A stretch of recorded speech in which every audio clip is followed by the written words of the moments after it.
Hi, I'm Brian from Sora Study Skills. Usually when we shoot a video, we're providing helpful information for teachers or parents. But students, today it's all about you. I want to talk to you about the impact of a zero. You know, that ugly goose egg that ends up in your teacher's grade book when you don't complete your work or don't turn it in. Have you ever thought about the true impact of that zero? Probably not, but today we're going to take a closer look at it. To examine the impact of a zero on our grades, I created two fictitious students, Joe Average and Alex All-Star. First, let's establish a couple of assumptions. To keep this example easy, let's just assume that there's 10 assignments in this particular card marking, and that each assignment is worth 10 points. First, you can see Joe Average gets, anywhere from 7 to 10 points out of 10 on his assignments, and Alex All-Star does a little better, mostly 9s and 10s. Let's take a look at what a zero is going to do to these students' grades. So we'll give Joe 2 zeros. That's going to drop his 81% average down to a 64%, which takes him from a B- down to a D. What's going to happen to Alex? Well, we'll give him a couple zeros here. That's going to drop his 95% average down to a 76%. So his A dropped down to a C, just because in both cases here, they missed 2 assignments, just didn't turn them in or didn't complete them or whatever. Well, we need to talk about something in particular here, that not all bad grades are created equal. We tend to think of a zero as an E. Why? Because in most grading systems, an E is the lowest level grade that you can earn. So you don't turn something in, you get a zero, you get an E.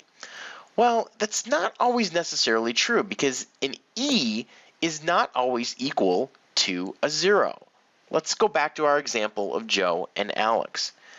What if, instead of just not completely turning these assignments in, what if they turned them in but just got a poor score, like a 5 out of 10, which would be an E? So we'll give Joe 5s instead of zeros here, and we'll see that his 64% average rises to a 74%, and that instead of a D, he has a C.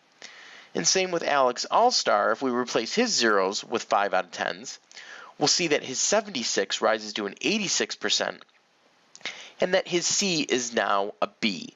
So we can see in both of these cases here that a zero has a devastating impact as compared to something like an E, which was just 5 out of 10 points. So why do zeros happen? Well, nobody plans to fail. It's not like you wake up on a Tuesday morning and it's a beautiful sunny day and you say, what could I do to completely fail today?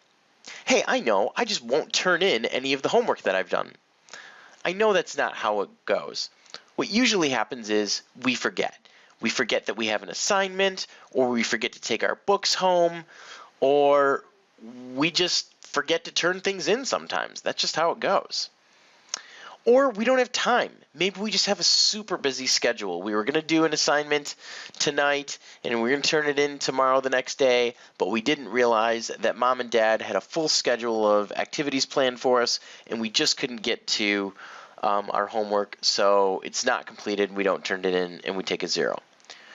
Or sometimes it's just that we lose important papers, whether it's we lose the papers when the teachers hand them out to us, or worse yet, we complete our work, but then we lose it on the transition back to school, and we just don't get our work turned in. So let's solve the zero problem. If your challenge is you forget homework's even been assigned, you're going to want to use a planner or an agenda regularly. Your planner should be on you at all times, and as soon as your teacher gives you an assignment, you're going to want to record that assignment in your planner.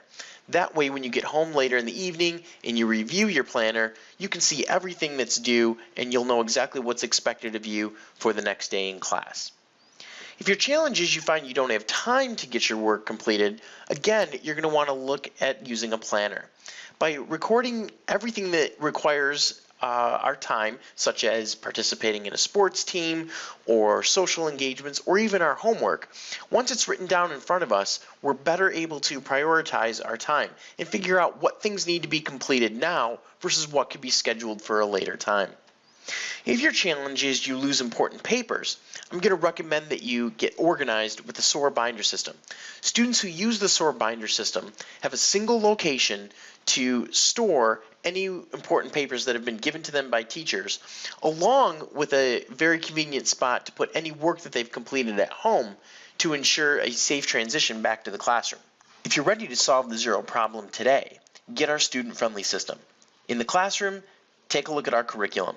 That's our award-winning SOAR Study Skills book and our multimedia teacher's guide. If you're at home looking to solve this problem, take a look at our SOAR School Success Kit and our ADHD School Success Kit. Both of these kits have everything you need to solve the Zero problem today. Visit us at studyskills.com.